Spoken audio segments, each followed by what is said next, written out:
छोटी चीजें कितना बड़ा फर्क ला सकती हैं, है ना? आज हम जेम्स क्लियर की किताब एटॉमिक हैबिट्स और कुछ और स्रोतों पर बात कर रहे हैं। इनमें एक कमाल का हिसाब बताया गया है।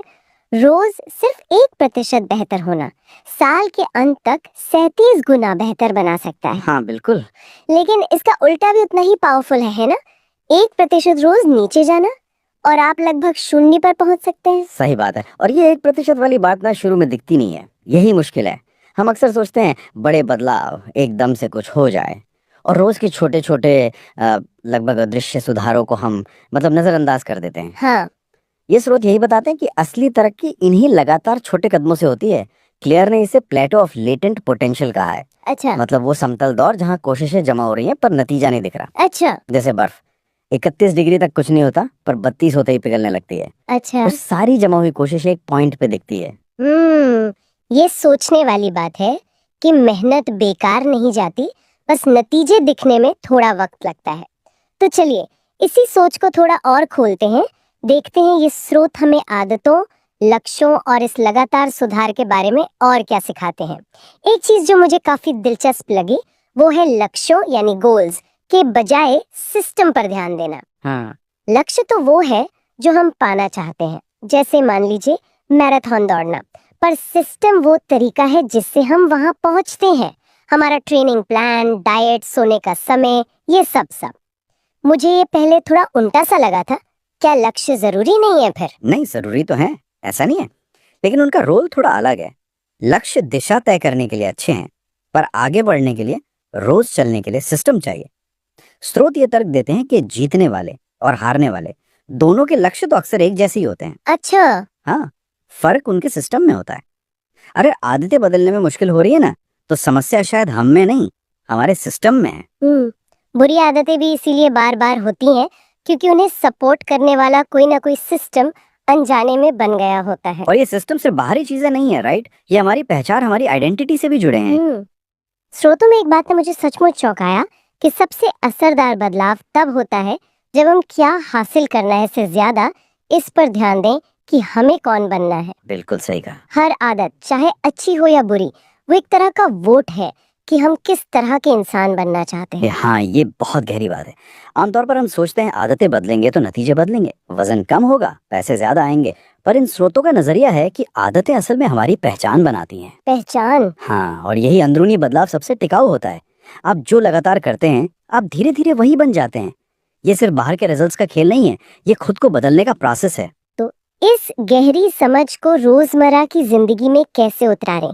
स्रोत इसके लिए आदतों को बनाने के 4 सिंपल नियम बताते हैं। पहला, इसे स्पष्ट बनाओ। दूसरा, इसे आकर्षक बनाओ। तीसरा, इसे आसान बनाओ। और चौथा, इसे संतोषजनक बनाओ। हाँ, ये 4 नियम। पहले 2 को देखें। स्पष्ट बनाओ का मतलब है अच्छी आदतों के लिए जो क्यूज हैं, जो इशारे हैं, उन्हें अपने माहौल में बिल्कुल सामने रखो। जैसे अगर रोज सुबह फल खाने हैं तो फलों को रात में टेबल पर रख दो, दिखेगा तो याद आएगा। सही। और आकर्षक बनाओ कहता है कि आदत को किसी ऐसी चीज से जोड़ दो जो हमें पहले से पसंद है। मान लीजिए किसी को अपना फेवरेट पॉडकास्ट सुनना बहुत पसंद है, तो नियम बना लें कि वो सिर्फ एक्सरसाइज करते हुए ही सुनेंगे। हाँ, ये अच्छा आइडिया है। इससे एक्सरसाइज करना अपने आप आकर्षक लगने लगता है। तीसरा नियम है इसे आसान बनाओ। यहाँ पर वो 2 मिनट रूल आता है ना?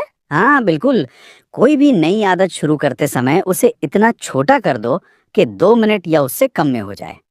जैसे रोज रात को पढ़ना है की जगह रोज रात को 1 पन्ना पढ़ना है, बस। या जिम जाने के लिए सिर्फ अपने वर्कआउट वाले कपड़े पहन लेना। एग्जैक्टली। इससे शुरू करने की जो हिचक होती है ना, वो कम हो जाती है। और बुरी आदतों के लिए इसका ठीक उल्टा करना है, उन्हें मुश्किल बना दो। हाँ, जैसे अगर टीवी कम देखना है तो हर बार देखने के बाद उसका प्लग निकाल दो, या रिमोट कहीं और रख दो, दूसरी मंजिल पर। हाँ। मिठाई खाने की आदत कम करनी है तो उसे किसी मुश्किल से खुलने वाले डब्बे में रखो, या नजर से दूर ऊपर वाले शेल्फ पर। ये छोटी छोटी रुकावटें हमें एक पल रुककर सोचने पर मजबूर करती हैं, क्या ये सच में करना है अभी? और चौथा नियम, इसे संतोषजनक बनाओ। ये क्यों जरूरी है? क्योंकि हमारा दिमाग है ना, वो तत्काल इनाम चाहता है, फौरन संतुष्टि। तो आदत पूरी करने पर तुरंत कोई छोटा सा इनाम मिलना चाहिए, कुछ ऐसा जो अच्छा महसूस कराए। जैसे वो सेल्स पर्सन वाली कहानी थी। हाँ, वो हर सेल्स कॉल के बाद एक पेपर क्लिप एक जार से दूसरे में डालता था। वो क्लिप्स को बढ़ते देखना, वो विजुअल प्रोग्रेस ही अपने आप में एक इनाम था, संतुष्टि देता था। और आदत ट्रैकिंग भी शायद इसी पर काम करती है, कैलेंडर पे रोज क्रॉस लगाना। बिल्कुल, वो चेन न टूटे इसका एक संतोष मिलता है। इन व्यक्तिगत रणनीतियों के अलावा एक और बहुत बड़ा फैक्टर है हमारा सामाजिक माहौल। ओह हाँ, आसपास के लोग। हाँ, हम अनजाने में ही अपने परिवार, दोस्त, सहकर्मी, समाज, इनकी आदतें अपनाने लगते हैं।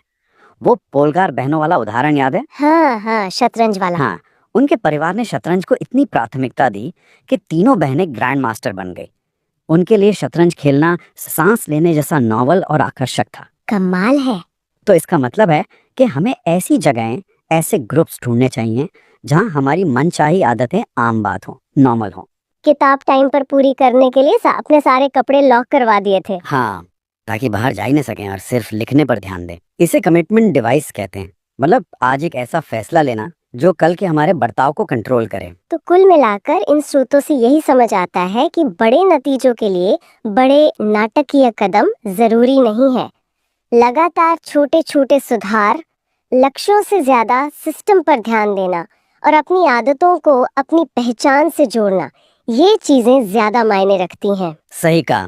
प्रगति अक्सर सीधी रेखा में नहीं होती, धीमी होती है, पर सही सिस्टम के साथ वो छोटे कदम वाकई बहुत दूर ले जा सकते हैं। हाँ, और ये जो रणनीतियां हैं, आदतों को स्पष्ट, आकर्षक, आसान, संतोषजनक बनाना, अपने माहौल को अपने हिसाब से ढालना और सोशल सपोर्ट का इस्तेमाल करना, ये सब हमें उस रास्ते पर बने रहने में मदद करती हैं। खासकर तब जब मोटिवेशन कमजोर पड़ रहा हो। जाते जाते एक सवाल छोड़ जाते हैं सोचने के लिए, जो इन्हीं स्रोतों से निकला है।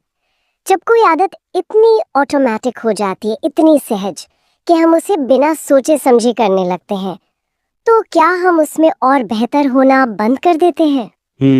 क्या महारत हासिल करने के बाद वही एफिशिएंसी, वही दक्षता कभी-कभी आगे के सुधार की दुश्मन बन सकती है? क्या कहते हैं? सोचने वाली बात।